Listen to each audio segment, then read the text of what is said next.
Bonjour, l'objet de cette présentation est de vous montrer comment réaliser vos propres fonctionnalités en JVM, appelées procédures, et comment les documenter. Je vous propose de repartir de notre exemple de calcul de poutre en flexion. Je vais dans le répertoire des mots dans lesquels on a exécuté Castem et j'ouvre le fichier Forte.98. On voit que l'ensemble des commandes que nous avons tapées y sont enregistrées.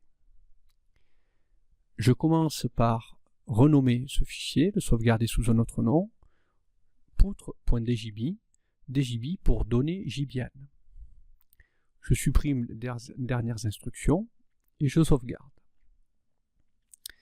Si je lance Castem 18 avec comme argument poutre, le fichier poutre.djb est exécuté et on voit apparaître les affichages de notre exemple. Nous avions fait une erreur de syntaxe, elle apparaît également, fin. Donc, corrigeons déjà cette erreur. Voilà. Et puis nous allons définir une procédure, et pour cela, commençons par taper en tête de fichier la commande début, la directive début procédure. Et cette procédure, nous allons la nommer poutre. Puis, en fin de fichier, tapons la directive fin procédure, fin P. On peut également commenter quelques affichages qui ne sont pas utiles pour la démonstration. On va garder l'affichage d'une déformée.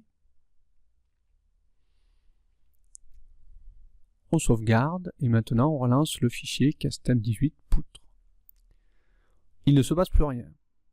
En revanche, si on tape la commande poutre, la procédure s'exécute et nos affichages apparaissent à l'écran. En fait, on voit aussi qu'il liste la flèche comme précédemment. Donc en fait, lorsqu'on lance la commande poutre, l'ensemble des instructions JVian contenues entre début procédure et fin procédure s'exécutent. Fin. Alors, bien entendu, on peut passer des données en argument de la procédure poutre. Par exemple, on va paramétrer la géométrie de la poutre. Son épaisseur, qui est un flottant. H1, sa hauteur, qui est également un flottant. Alors, le signe étoile dit que c'est un argument obligatoire. LL1, la longueur de la poutre.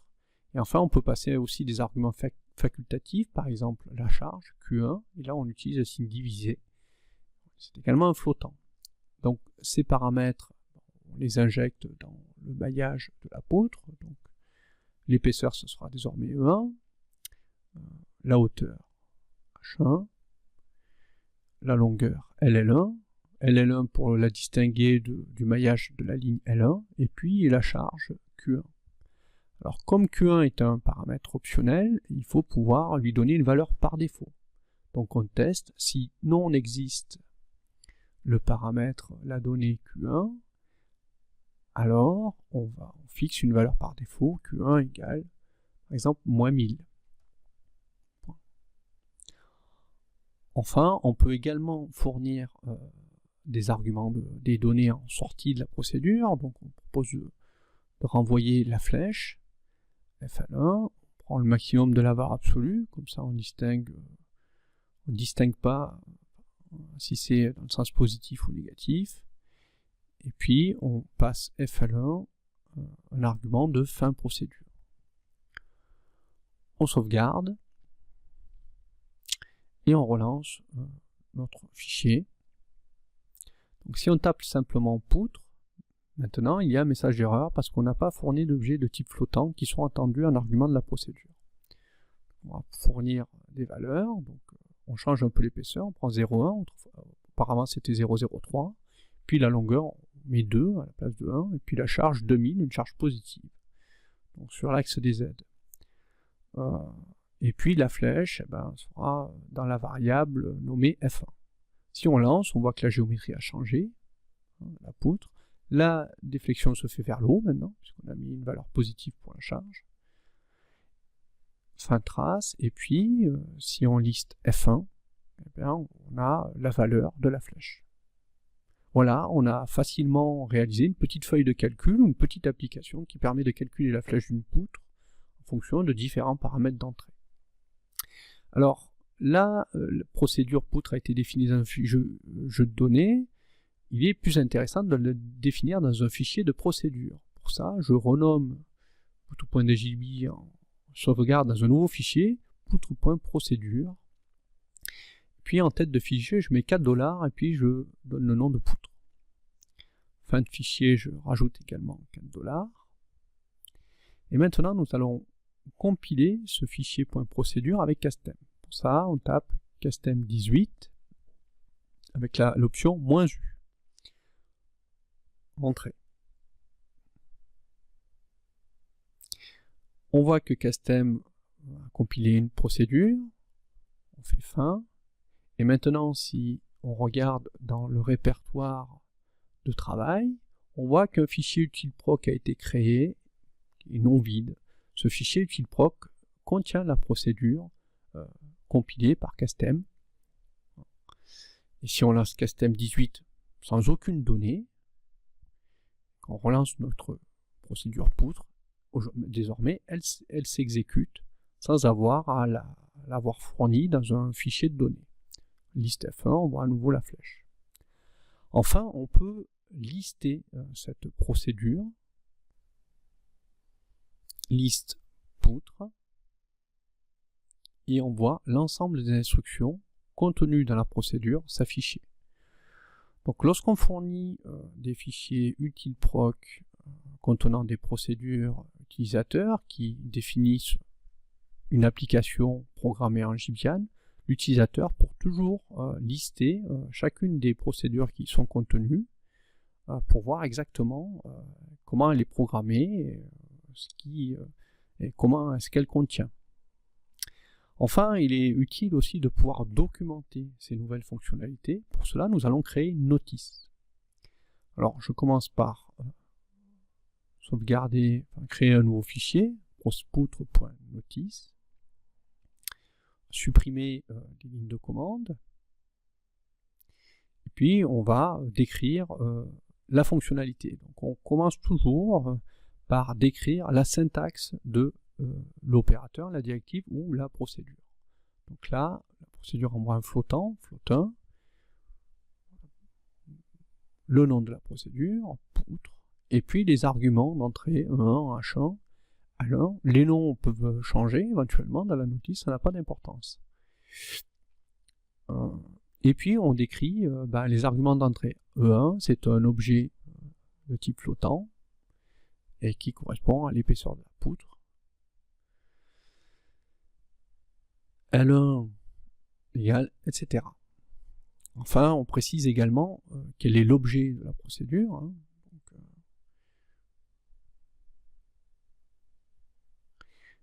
Et on dit, la procédure poutre calcule la flèche d'une poutre en flexion simple.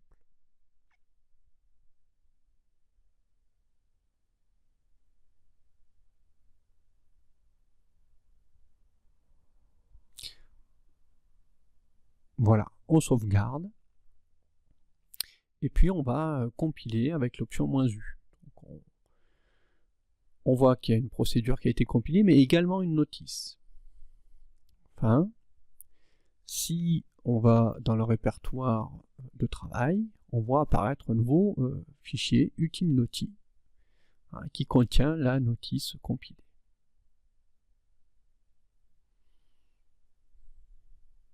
Si maintenant on lance Castem 18 tout seul,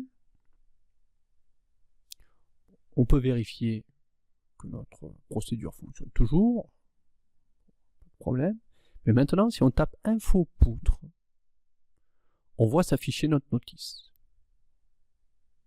Alors, avec des problèmes sur les caractères accentués, qui sont assez récurrents, ça dépend du paramétrage du terminal et du format d'encodage des notices par l'éditeur de texte utilisé.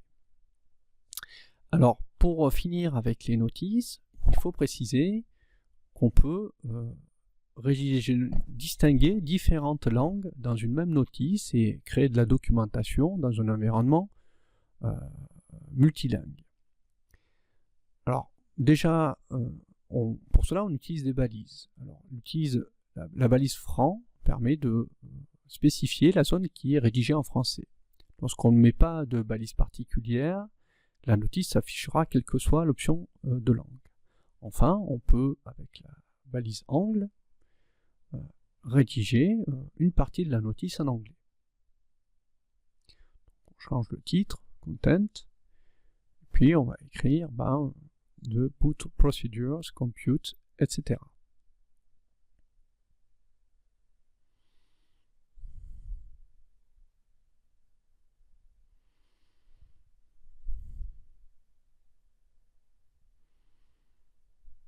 On sauvegarde et on compile à nouveau la notice. On lance Castem seul, et si on fait info poutre, on voit la notice en français s'afficher. Maintenant, si on change l'option de langue, qu'on choisit l'anglais,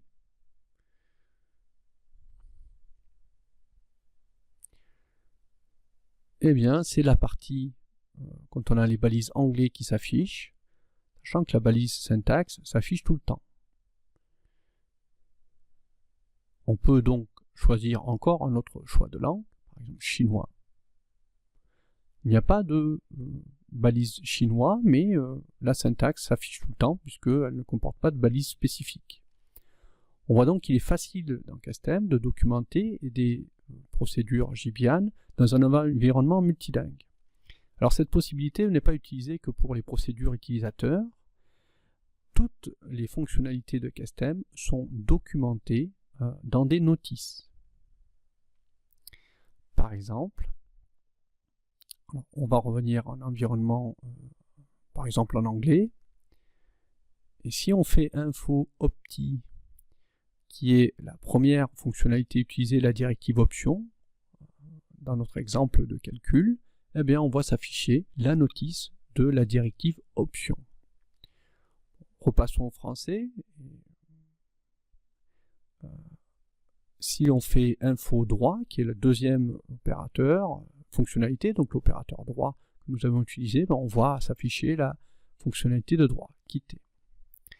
L'ensemble des fonctionnalités de Castem sont décrites dans des notices. C'est la notice qui fait foi, qui a toujours raison.